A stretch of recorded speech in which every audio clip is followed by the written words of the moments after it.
कक्षा 8 विषय हिंदी में सतीश पंडित आप सभी विद्यार्थियों का सर्वजीव हितावह श्री स्वामीनारायण कुमार शाला में स्वागत करता हूं। विद्यार्थियों, इस पाठ का यह दूसरा वीडियो है।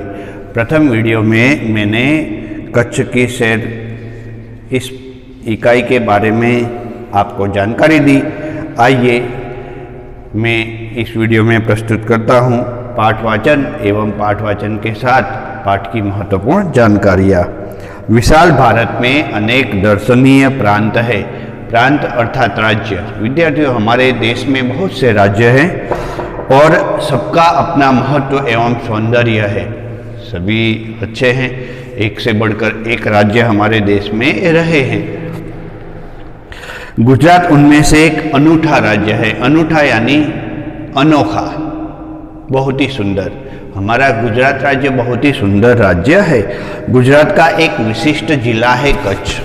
तो यहाँ गुजरात के एक विशिष्ट जिले कच्छ की बात की गई है, उसके बारे में आपको जानकारी दी गई है, जो गुजरात का अत्यंत रमणीय प्रदेश है। कच्छ के बारे में बात की जाए तो कच्छ गुजरात का बहुत ही सुंदर रमणीय प्रदेश है। बहुत महत्वपूर्ण बात यहाँ पे की गई है कि कच्छ गुजरात का अत्यंत रमणीय प्रदेश है।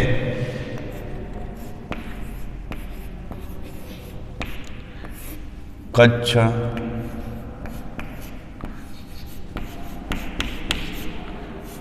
गुजरात का अत्यंत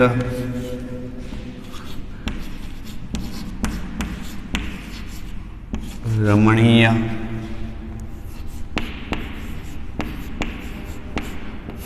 प्रदेश है। विद्यार्थियों, कच्छ जो है उसकी सुंदरता का वर्णन देखते ही बनता है। यात्रियों के लिए कच्छ आकर्षण का केंद्र रहा है। कच्छ में जाने पर यात्री जो है वह काफ़ी आकर्षण का अनुभव करते हैं, काफ़ी खुश हो जाते हैं। इसका पौराणिक महत्व भी कम नहीं है। अनेक दर्शनीय स्थानों के वैविध्य के कारण इसे म्यूजियम भी कहा जा सकता है। म्यूजियम अर्थात संग्रहालय, एक महत्वपूर्ण यहाँ पे शब्द आता हुआ।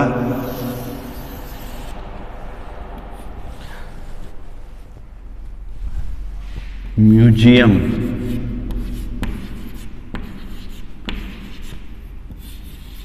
म्यूजियम नामक शब्द है। म्यूजियम अर्थात संग्रहालय। संग्रहालय।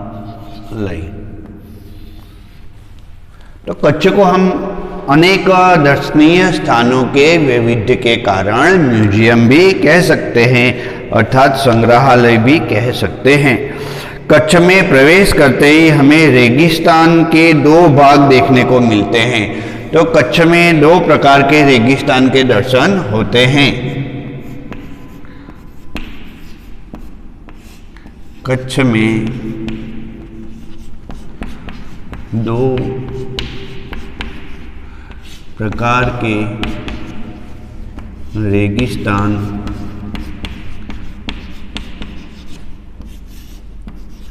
देखने को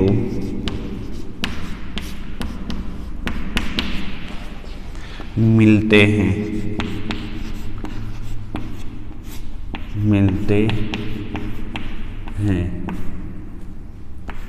एक बड़ा रेगिस्तान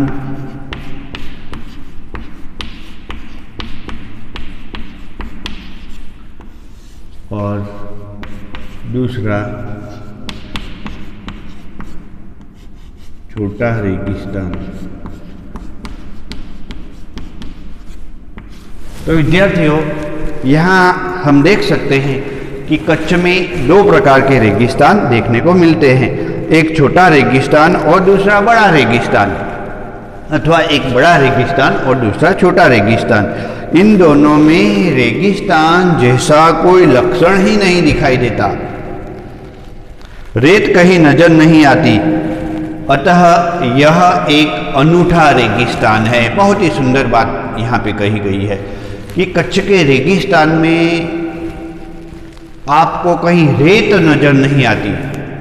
जैसे ही आपको पता चलता है कि रेगिस्तान की बात आ रही है, रेगिस्तान अर्थात मरुभूमि, रण प्रदेश, रेगिस्तान अर्थात रण प्रदेश, रेगिस्तान अर्थात रण प्रदेश। तो विद्यार्थियों, रण प्रदेश या मरुभूमि उसे कहते हैं। वहाँ रेत बहुत होती है, लेकिन कच्छ के रेगिस्तान में हमें रेत कहीं दिखाई नहीं देती। पर यहाँ दो प्रकार के रेगिस्तान हैं, एक छोटा रेगिस्तान और दूसरा बड़ा रेगिस्तान।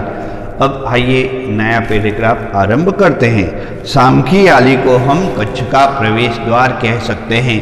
परीक्षा में यह प्रश्न पूछा जाता है एक वाक्य के लिए कि कच्छ का प्रवेश द्वार किसे कहा जा सकता है, तो सामखी आली को हम कच्छ का प्रवेश द्वार कह सकते हैं।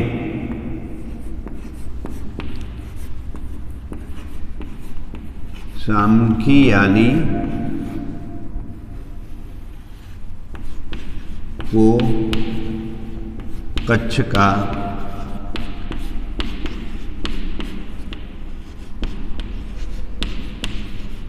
प्रवेश द्वार कहते हैं।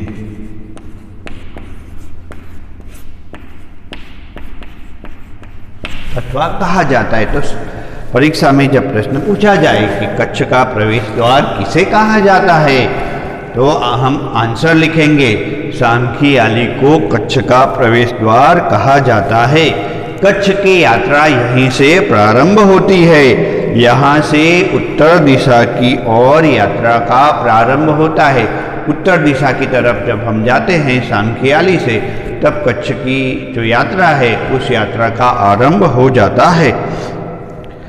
रापर से धोलावीरा पहुंचते ही हमारी प्राचीन संस्कृति मोहेंजोदड़ो का स्मरण हो जाता है। तो हमारी भारतीय प्राचीन संस्कृति मोहेंजोदड़ो की संस्कृति, विद्यार्थियों इसके बारे में एक फिल्म भी बनी है। शाहरुख खान उसमें शायद एक्टर रहे हैं, अभिनेता रहे हैं। मैंने वह फिल्म नहीं देखी विद्यार्थियों, लेकिन देखने लायक फिल्म है, जिसमें हमारी भारतीय प्राचीन संस्कृति की बात की गई है। हमारा इतिहास भी इसके बारे में बहुत कुछ जानकारी रखता है कि भारतीय प्राचीन संस्कृति वहाँ खिली थी। पश्चिमी भारत में गुजरात से लेके पाकिस्तान के कई क्षेत्रों तक वह संस्कृति खिली हुई थी, लेकिन कोई कुदरती महाविपत्ति के कारण वह पूरी धरोहर जमीन में दबकर रह गई। आज उसके अनेक अवशेष हमें देखने को मिलते हैं। तो ऐसे ही अवशेष हमें कच्छ के धोलावीरा, वहाँ आप देख सकते हैं धोलावीरा के खदीर बेट में आपको यह अवशेष देखने को मिल जाते हैं। यहाँ एक चित्र भी दिया गया है पाठ्य पुस्तक में, उसे आप देख सकते हैं। धोलावीरा पहुँचते ही हमारी प्राचीन संस्कृति मोहेंजोदड़ो की संस्कृति का स्मरण हो जाता है। यह स्थान 5000 वर्ष पूर्व के अवशेषों का अंग है। तो यहाँ पूर्व के जो अवशेष है 500 या 1000 वर्ष नहीं, 5000 वर्ष पूर्व, कितने 5000 वर्ष पूर्व जो घटनाएं घटी जिसके कारण वह अवशेष जमीन में दब गए, आज वह अवशेष हमें देखने को मिलते हैं।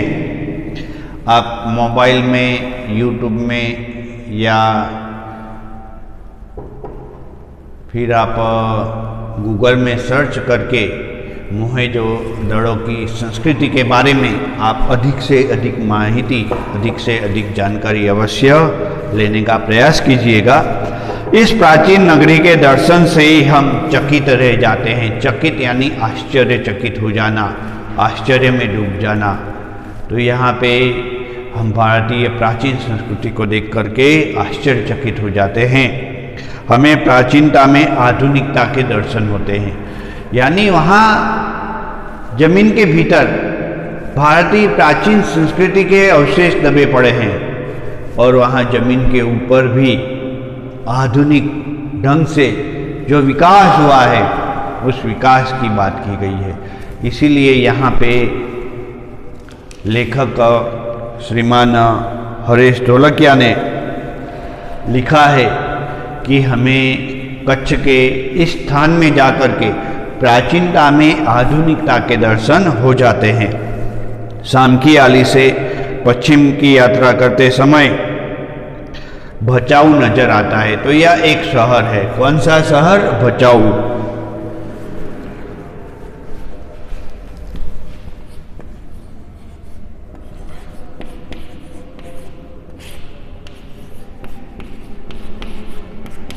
तो यहाँ पे भचाऊ की बात की गई है। सामखियाली से पश्चिम की यात्रा करते समय हमें भचाऊ नजर आता है, जो बड़ा गांव है, जैसा नगर अर्थात शहर जैसा गांव है, बहुत बड़ा गांव है। वहाँ से गांधीधाम औद्योगिक कारखानों का शहर है। गांधीधाम का नाम तो आपने सुना ही होगा। गांधीधाम के बारे में कहा गया है कि गांधीधाम औद्योगिक कारखानाओं का शहर है। यहाँ सिंधी प्रजा पाकिस्तान से आकर के बसी है, स्थायी हुई है। पाकिस्तान में एक सिंध प्रांत है, पूरा इलाका है, पूरा क्षेत्र है, विस्तार है, जिसे सिंध के नाम से पहचाना जाता है। और वहाँ रहने वाली प्रजा को सिंधी प्रजा कहा जाता है। सन 1947 में 1947 में हमारा देश आज़ाद हुआ, हमारे भारत देश को स्वतंत्रता मिली और भारत का साथ साथ में विभाजन हुआ। तो उस समय पाकिस्तान के सिंध प्रांत से कुछ सिंधी लोगों ने भारत में पलायन किया और भारत में आकर के वह रहने लग गए। तो भारत के गांधीधाम नामक क्षेत्र में वे प्रजा अधिक मात्रा में आई और वहाँ रहने लग गई है। इसलिए कहा जा सकता है कि पाकिस्तान के सिंध प्रांत से सिंधी प्रजा आई और गांधीधाम में बस गई है, स्थायी हुई है। गांधीधाम, आदिपुर तथा गोपालपुरी उद्योगों के कारण विकसित हुए हैं। तो यह स्थान जो है वह उद्योग के कारण वहाँ काफ़ी विकास हुआ है। आदिपुर में गांधी स्मृति तथा पास ही कंडला बंदरगाह का बड़ा महत्व है। कंडला का विकास यहाँ की प्रजा के लिए महत्वपूर्ण है। तो यहाँ कंडला की बात आ गई है कि कंडला एक पोर्ट ट्रस्ट है, बंदरगाह है। उस स्थान से गुजरात तथा भारत के अन्य जो प्रांत है, जो राज्य है, उसका सामान जहाज के द्वारा विदेश में भेजा जाता है। वहाँ से सागर आरंभ हो जाता है, दरिया आरंभ हो जाता है।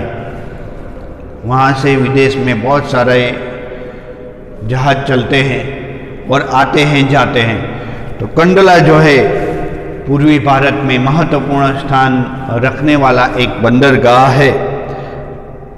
कंडला का विकास यहाँ की प्रजा के लिए महत्वपूर्ण है। बहुत ही महत्वपूर्ण बात की कि कंडला का विकास यहाँ की प्रजा के लिए महत्वपूर्ण है कि यहाँ के जो लोग हैं, यहाँ की जो जनता है, उसके लिए कंडला का विकास होना महत्वपूर्ण बात मानी जाती है। कंडला से दक्षिण की ओर भद्रेश्वर अत्यंत प्राचीन जैन यात्रा धाम है। प्राचीन अर्थात पुराना।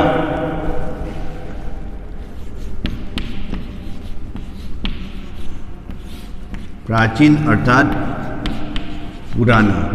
तो यहाँ एक बहुत ही पुराने जैन मंदिर की बात की गई है, जैन यात्रा धाम की बात की गई है, जो भद्रेश्वर नाम से प्रसिद्ध है। संगमरमर से बना 2500 वर्ष पुराना जिनालय भूकंप में खंडित हुआ। विद्यार्थियों, हमारे देश में हमारे गुजरात राज्य महत्वपूर्ण स्थान रखता है और उस गुजरात राज्य में 2001 में बहुत बड़ा भूकंप आया, जिसमें बहुत सारे लोग मृत्यु के मुख में चले गए। उस समय बहुत से भवन भी नष्ट प्राय हो गए थे, जिसमें हमारे गुजरात में भद्रेश्वर नामक जो स्थान है वहाँ एक जिनालय था, जैनों का बहुत ही आस्था का केंद्र था, वह नष्ट हो गया था। भूकंप में वह खंडित हुआ, उसके पुनः निर्माण का काम जोरों पर चल रहा है। इसे आधुनिकता का स्पर्श मिला है। यह पुस्तक जब लिखी गई तो उस समय वह जिनालय नया बन रहा था, अब तो बन के तैयार भी हो गया है। मुंद्रा शहर तहसील मुख्यालय भी, अब मुंद्रा शहर की बात आई, वह तालुका का मुख्यालय भी है। यहाँ अनेक उद्योगों के कारण विकास की दिशा खुली है। समुद्र के किनारे बंदरगाह विकसित हुआ है, तो यहाँ भी बंदरगाह विकसित हुआ है। यहाँ कुछ प्राचीन इमारतें हैं। समुद्र के किनारे तटीय यात्रा करते हुए हम मांडवी पहुँचे। अब मांडवी आ गए तो एक के बाद एक अलग अलग स्थान की बात की गई। देखो, सबसे पहले हम देखते हैं कि धौलावीरा की बात की गई, जो प्राचीन संस्कृति का महत्वपूर्ण स्थान है। उसके बाद भचाऊ की बात की गई, वहाँ से भचाऊ में महत्वपूर्ण जो स्थान है आदिपुर, गोपालपुरी तथा गांधीधाम, उसकी बात की गई। उसके बाद कंडला की बात की गई और यहाँ पे आगे बढ़ते हुए बात की गई है कि उसका जो जिनालय है वह जिनालय 2500 वर्ष पुराना संगमरमर से बना हुआ, उसकी बात मैंने आपके समक्ष प्रस्तुत की। तो कंडला से दक्षिण की और भद्रेश्वर की बात हमने जानी। उसके बाद आगे बढ़ते हुए हमने देखा कि मांडवी में पहुंच गए। मांडवी भी एक अत्यंत सुंदर बंदरगाह है, बड़ा प्राचीन नगर है। यह शहर राजा के महल, पवन चक्कियों तथा समुद्री तट के कारण अधिक दर्शनीय बना है। तो मांडवी का दरिया किनारा, उसकी शोभा देखते ही बनती है, बहुत ही सुंदर है। यहाँ VRTI ग्राम्य संस्था और बेहतर जिनालय है। यहाँ भी जैनों का आस्था का केंद्र है। मांडवी में भी पास ही बिदड़ा गांव में अंतर्राष्ट्रीय अस्पताल है, आले दर्जे का बहुत ही सुंदर अस्पताल यहाँ देखने को मिलता है। मांडवी से आगे चलते समय डुमरा, कोठीरा, सुगरी और जखो महत्वपूर्ण गांव है। जैनों का प्राधान्य यहाँ नजर आता है। नलिया शहर तहसील का केंद्र है। यहाँ वायुसेना का मुख्य अड्डा है। तो अब नलिया शहर की बात आ गई। तो हमने एक के बाद एक बहुत से स्थान इस वीडियो में देखे, मैंने आपके समक्ष प्रस्तुत किए। पुनः आपको बताना चाहूँगा कि सबसे पहले कच्छ के महत्वपूर्ण रण प्रदेश के बारे में बात की, उसके 2 विभागों के बारे में बात की, छोटा रण प्रदेश और बड़ा रण प्रदेश, छोटा रेगिस्तान, बड़ा रेगिस्तान। उसके बाद धौलावीरा की बात की कि वहाँ प्राचीन भारतीय संस्कृति मोहेंजोदड़ो की झांकी देखने को मिलती है। साथ में सांखियाली की पश्चिम यात्रा करते समय भचाऊ नजर आता है, उसके बारे में बात की। साथ में वहाँ 3 बड़े शहर गांधीधाम, आदिपुर, गोपालपुरी, जहाँ उद्योगों का विकास हुआ है, वहाँ सिंधी प्रजा भी आकर के बसी है। साथ में कंडला के दक्षिण की ओर भद्रेश्वर में प्रसिद्ध जिनालय है, वह भी आपको याद रखना होगा। उसके बाद हमने मांडवी की बात की और अंत में मांडवी से आगे चलते समय डुमरा, कोठारी, सुगरी और जखो जो महत्वपूर्ण स्थान है, वह महत्वपूर्ण गांव भी है, उसके बारे में बात की। जैनों का प्राधान्य उन इलाकों में देखने को मिलता है, जैन प्रजा वहाँ देखने को मिलती है। नलिया शहर की बात की कि वह तहसील है, वहाँ वायुसेना का मुख्य अड्डा है। तो विद्यार्थियों, आज के इस वीडियो में बस इतना ही। आगे आने वाले कच्छ की सैर भाग 3 के वीडियो में मैं नलिया से आगे की यात्रा करते समय नारायण सरोवर और उसके बाद महत्वपूर्ण जो स्थानक है उसकी जानकारी आपके समक्ष आपके सामने लेकर प्रस्तुत हो जाऊंगा। तब तक के लिए अनुमति लेता हूँ। जय श्री स्वामीनारायण।